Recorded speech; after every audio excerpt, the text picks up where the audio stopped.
But on the cost of living crisis, in the Resolve poll today, Cameron, 59% of voters say they're worse off than when Albanese came to power, despite his campaign platform being on cost of living. Only 13% said they felt better off. I don't know who those 13% could possibly have been. But Cameron, you know, this is a major issue as well, the economy.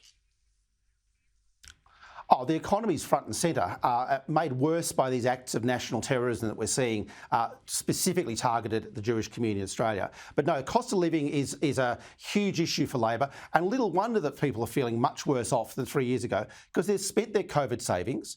They're actually on their, the bare ends of their pants, trying to pay mortgage rates at record levels, grocery bills, petrol. Everything's gone up under Albanese. Everything's gone up under Albo. And that's the problem for Albanese. He just looks so blasé. And to your point, David, so out of touch. So out of touch. The retirement house on the top of the hill that only has room for a jacuzzi and not a tennis court. This guy is so out of touch with what Australians are currently living through with their cost of living crisis.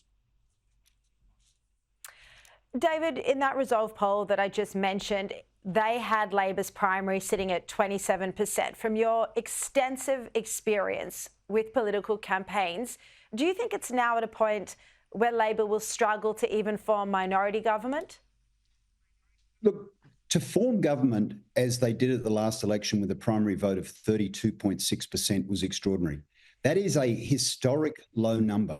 1 in 3 people giving their first preference to the Labor Party, and they still managed to cobble together a government with the support of Greens and Teals. Over the course of the last 2.5 years, Anthony Albanese has shed 5 percentage points off that historic low number.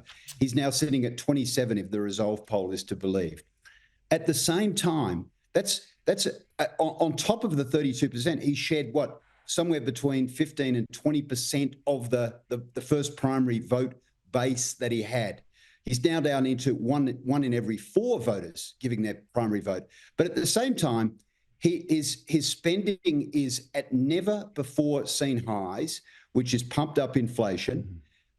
He hasn't been able to cobble together any kind of serious cost of living package, which is what people have been looking for.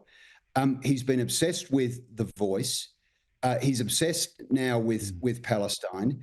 He seems distracted, as Cameron notes, with his own personal living situations. I mean, these numbers, to your point, I can't see him getting a majority government. Whether or not there's going to be enough Green and support to cobble together a minority government, I guess, you look at the 2PP numbers, he's only marginally behind, so it is possible.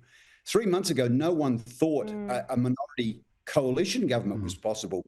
Now people are starting to talk about a majority coalition government with Peter Dutton as Prime Minister in his own right.